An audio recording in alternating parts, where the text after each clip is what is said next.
Jeg ser fortsatt i drømme.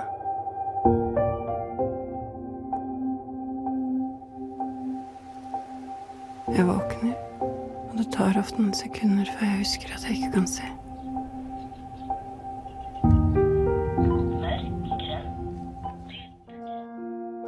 저는 29살 대한민국 청년입니다. 남들은 일자리가 없어서 일을 못한다고 하지만 저는 그런 사치를 부릴 여유조차 없습니다. 오늘 도전 한 전자제품 제조업체에서 단기 파견직으로 열심히 일을 하고 왔습니다. 그런데 지금 제게 무슨 일이 일어난 거죠? 왜 제 눈이 보이지 않는 거죠?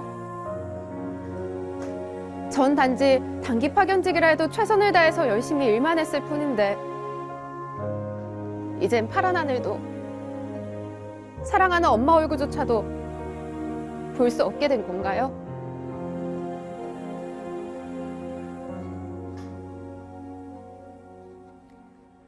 지금 발생한 이런 일이 2016년 우리나라 청년들에게까지 일어날 수 있는 일일까요?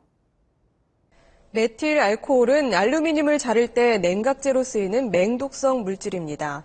그런데 20대 근로자 4명이 이 메틸 알코올에 그대로 노출돼 실명될 위기에 놓였습니다. 최근 경기도 부천에 있는 전자부품 제조업체 두 곳에서 일하던 20대 파견 근로자 4명이 실명 위기에 처했습니다.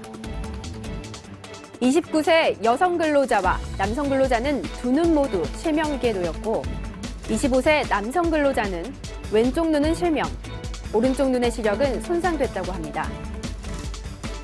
20세 남성 근로자는 시야 결손 증상을 보이고 있는데요. 보아온 날들보다 앞으로 봐야 할 날들이 훨씬 더 많은 우리나라 청년들에게 왜 이런 일이 발생하는 걸까요? 메탄올이 가득 담겨져 있는 통이 나오는데 기계에서 그걸 이제 에어건으로 쏴요. 얼굴에서 막 온몸에다 튀기는 거예요. 메틸알코올이라고 불리는 메탄올은 무색 투명의 인화성 액체입니다. 20대 파견 근로자들은 자신들이 다루는 이 액체가 메탄올인지도 모른 채 어떠한 보호구 착용도 없이 일을 해왔다고 하는데요. 메탄올 중독이 일어난 공정과 메탄올 중독이 우리 인체에 미치는 영향에 대해서 전문가의 의견 들어보도록 하겠습니다. 네, 이번에 메탄올 중독이 일어난 그 공정은 CNC 가공 공정이라는 건데요. CNC 가공 공정이라는 것은 옛날에 쓰던 밀링 머신 또는 가공 머신 같은 겁니다. 근데 컴퓨터로 제어되는 자동화된 선반이라고 할까요? 그렇게 되는데 화면에서 보시다시피 이런 기계고요. 이런 기계를 보시면 이게 컴퓨터로 제어되는 자동 선반이 이런 스마트폰의 메탈 바디 또는 플라스틱 같은 걸 가공하는 공정입니다. 보시면 가공하다 보면 3D 이런 표면에 부딪히면서 열이 발생하게 되는데 반드시 냉각유를 쓰게 돼 있어요.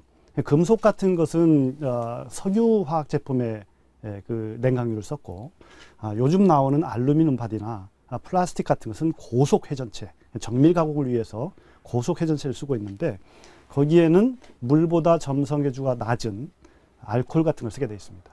알코올은 우리가 먹을 수 있는 에틸알코올이라는 게 있고 공업용 알코올 메탄올이 있는데 메틸 알코올은 우리가 보통 메탄올이라고 부르는 거죠.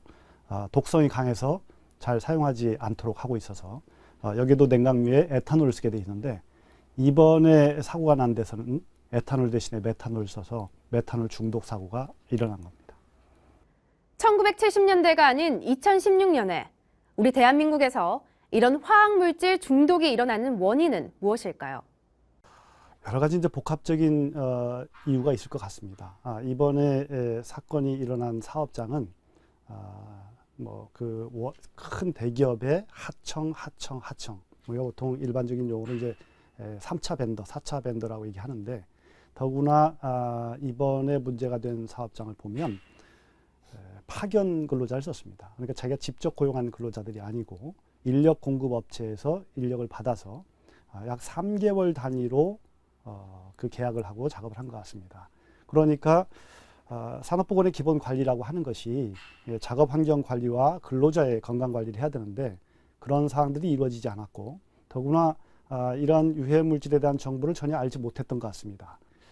이 사업장은 사고 나기 전까지 한 번도 그러한 그 산업보건 관리가 이루어지지 않았던 것으로 알려지고 있습니다.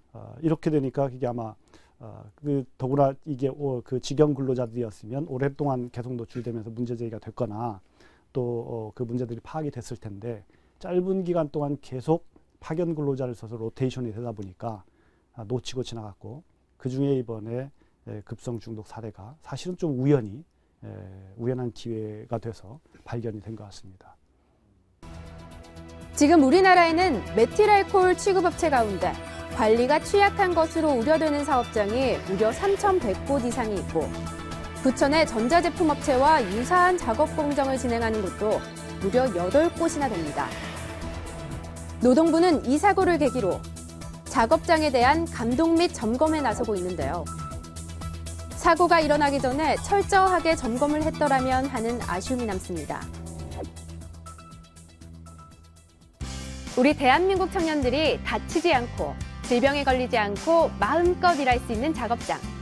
우리 모두의 관심으로 만들어 나가야겠습니다.